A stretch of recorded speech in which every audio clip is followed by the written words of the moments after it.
Good morning, everyone. Thank you for your presence. I'm joined, of course, by our distinguished Vice Chair, Katherine Clark. The best thing that can be said about the president's speech is that it's over. Donald Trump has left the building, and now we can get back to doing the business of fighting for the people.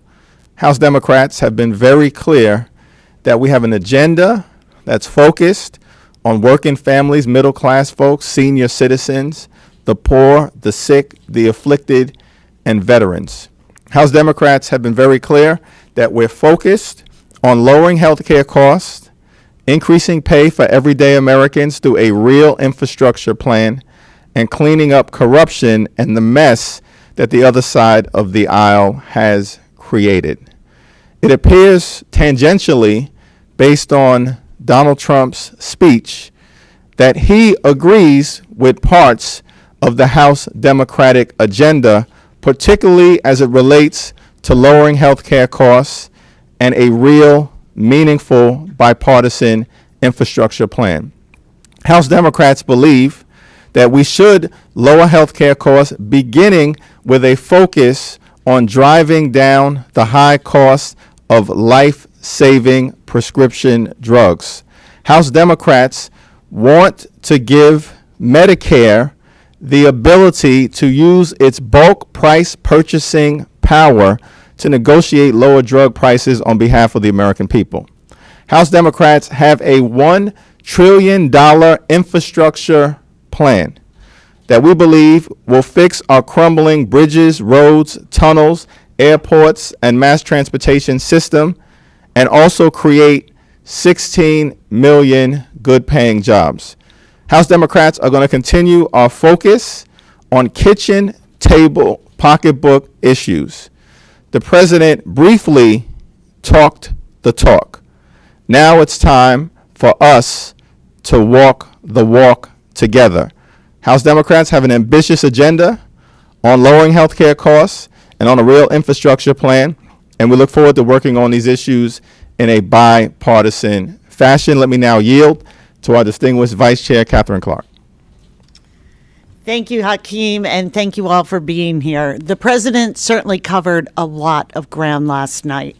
He told a story of shared ideals and unity, but in reality, he's distorted the impact of his own policies and actions and advocated for policies that are rooted in the past and omitted issues that Americans have ardently called for Washington to address. He proclaimed support for an economy that works for everyone, but failed to mention the $2 trillion debt caused by his tax bill that favors corporations and wealthy people over working Americans. He talked about working families in this country, but failed to mention those workers are facing stagnant wages, increasing costs of childcare, and housing. He called for protecting those with pre-existing conditions, but I did not hear him call to end the lawsuits attacking the ACA and would upend those protections for pre-existing conditions and other protections for families in that bill. He trumpeted our continued reliance on oil and coal, but never mentioned climate change or the real threat to national security that it poses. He spoke of the importance of mothers having precious little time with their children, and I too would like to pass a family paid leave policy, but he never mentioned separating families at the border. I hope to work with him on eradicating AIDS and HIV, but this is in total contrast to the policies that he has put forth that threaten the LGBTQ community and his assault on Title X funding that in 2016 alone would provide more than 4 million people with testing, including HIV. The president spoke about the tragedy in Pittsburgh. He brought two survivors. Incredible, tragic events that unfolded at the Tree of Life Synagogue. But he never talked about gun violence in this country and what we are going to do about it. My guest at the State of the Union was a student activist named Angie. She was so devastated after Parkland that she joined a national walkout and brought 900 students with her. That was just missing from the State of the Union and the speech last night.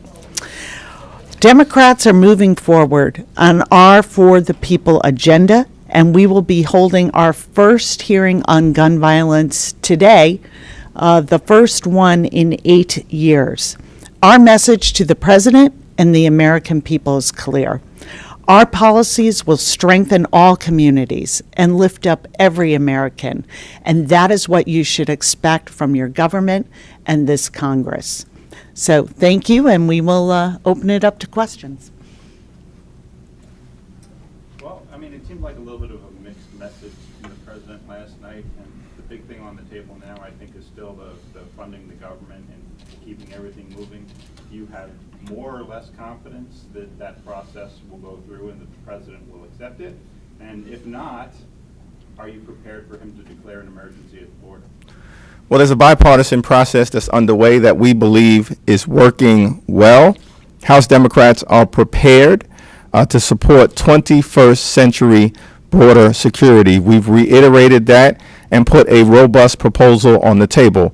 We're willing to invest in increased infrastructure, particularly along our legal ports of entry, which, by the way, are the primary means by which contraband and narcotics come into the United States of America. We're willing to invest in additional personnel, particularly as it relates to customs agents, which are understaffed right now, as well as immigration judges, which the administration has agreed to support. We're also willing, of course, to invest in additional technology, such as sensors, drones, satellites, scanners, and the things that the experts have said will increase border security. As long as the president is willing to accept evidence-based proposals, then I think we can arrive at a bipartisan agreement.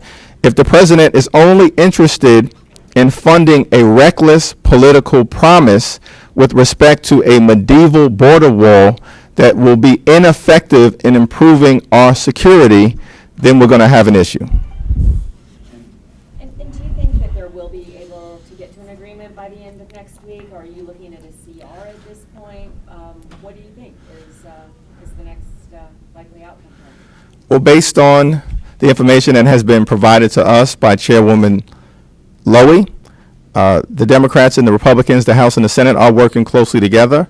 I remain cautiously optimistic, but I'm not going to get ahead of the process that they've set forth. But hopefully the lesson has been learned that shutting down the government is not a legitimate negotiating tactic. Catherine?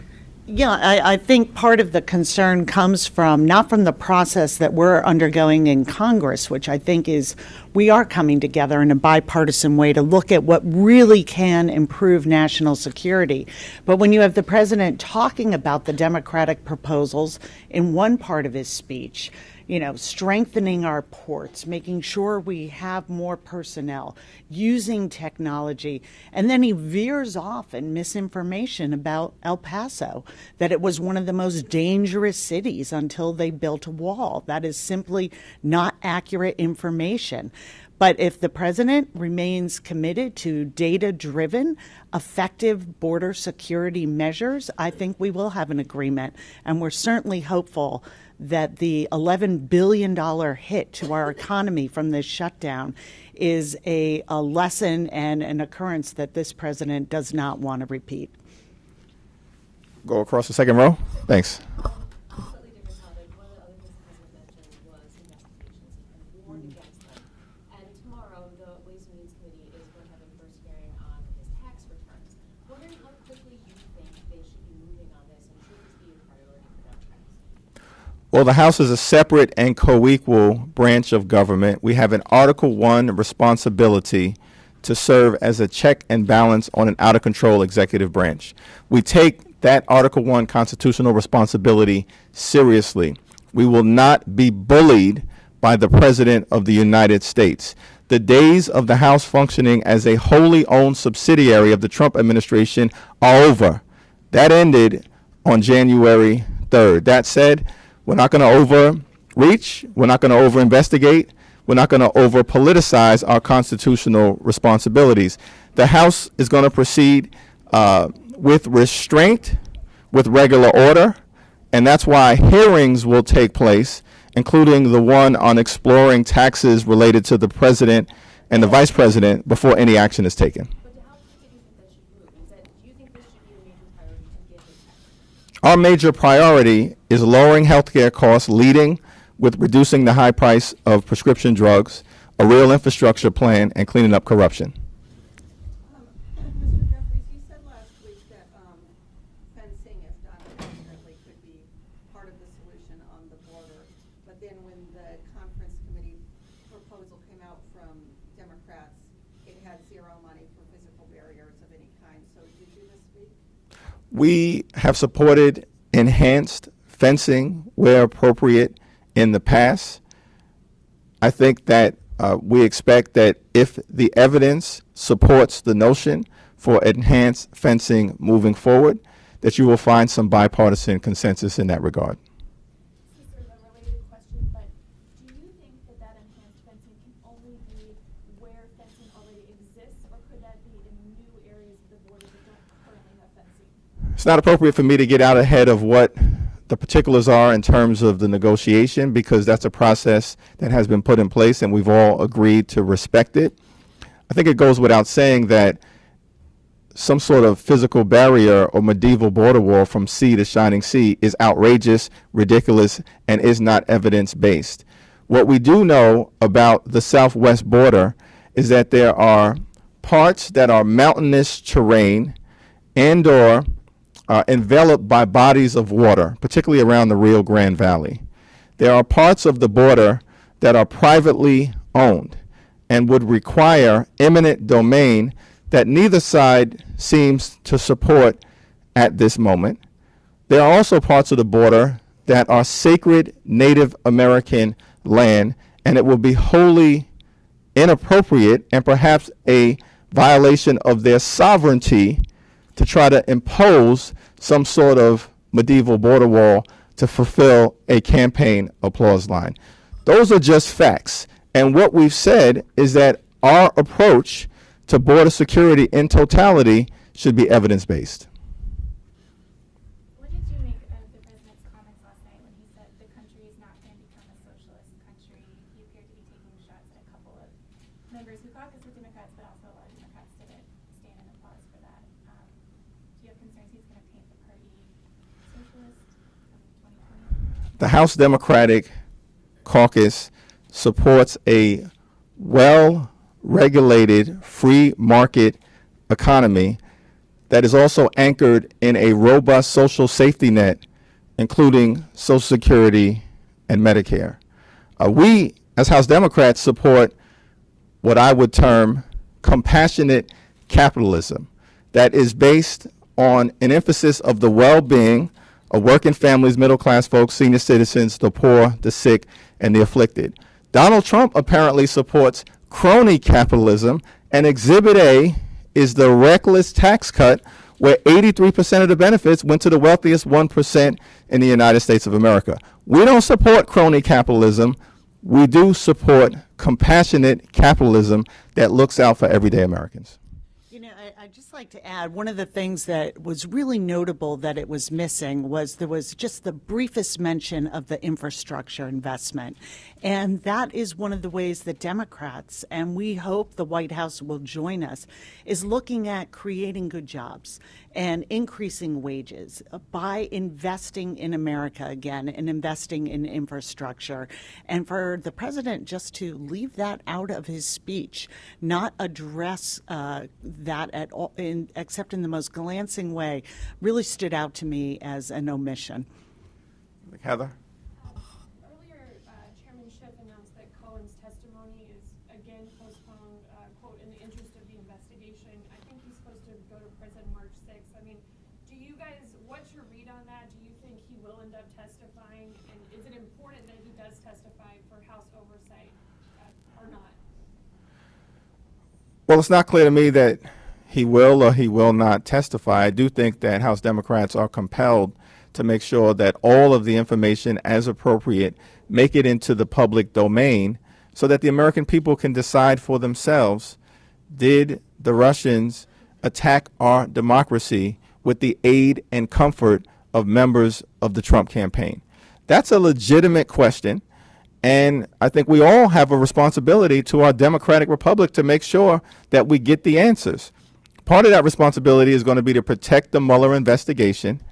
The other part of that responsibility as a separate and co-equal branch of government is to make sure that the information is aired in an objective and appropriate and non-sensationalized fashion to the American people. This morning, Congresswoman Dingell announced that her husband, John Dingell, is to be in city jail in health. I was curious if you have spoken to her, and what do you think John Dingell's legacy is on the House of Representatives? Well, Catherine will speak to that as well, but I think when we arrived into the United States Congress together as part of the class of 2012, John Dingell was one of those legendary members who's an institutionalist who's done great good for the people that he represented for decades in Michigan, and in his capacity as a dynamic chair of the House Energy and Commerce Committee. Our thoughts and prayers continue to be with John Dingell and Debbie Dingell, as well as the Dingell family and all the people that have supported him throughout the years. And I think he will go down in history as one of the most impactful members of the United States Congress. And he's a great tweeter as well. Yeah, I have spoken to Debbie and been in contact with her. And as Hakeem said, our thoughts and prayers are with her and with John. And one of the first meetings I had when I came into Congress 5 years ago was to meet with John Dingell, which was a little intimidating, but in a very John Dingell way, he welcomed me into his office and said, "You are as welcome as spring," which I always will remember. And really his message to me was always look at the wide Democratic caucus and what it takes to build a majority and find those issues where we can come together despite our different perspectives and where we are on the ideological spectrum. Remember that it's that commitment to American families and to equality that drives democratic values, and always look for that in your fellow Democrats and honor that. And those are words that I think I'll never forget. And I think we really saw that in display in the midterms, and that's very much a legacy of John Dingell. Time for two more questions. We'll go to the back and then Thank you. fourth row. Democratic leadership continues to come under fire as troubles mount. There's an allegation of sexual assault against the state's lieutenant governor, Mr. Justin Fairfax. So as Democrats, I'm asking you, should these allegations be considered serious? And in your opinion, does the accuser deserve due process? Well, this accuser and any accuser deserves due process, an opportunity to be heard, as well as the opportunity to be treated with the dignity and respect through a process that will be put in place in order to figure out what happened. That said, with respect to the dynamics as it relates to whether the governor stays or goes, at this point, the Virginia congressional delegation appears to continue to be speaking in one voice, and I stand behind their position. Right after the government reopened, there was a lot of talk of legislation that would permanently end shutdowns. We've heard a lot of that this week. Is that still being discussed? Is there any consensus, any bipartisan consensus on how to move forward? There's an emerging bipartisan consensus that shutdowns are a reckless negotiating tactic and should never again be used when there is a legitimate dispute between different branches of government. Those disputes should be worked out by us trying to find common ground, not by shutting down the government or threatening a national emergency. With respect to legislation to end the practice of shutdowns, there are bills that have been either introduced or in the process of being discussed. We all believe that this should be done in a bipartisan way, and we're at a very preliminary stage of having those discussions and working out the particular legislative vehicle that we should employ. Thanks, everyone.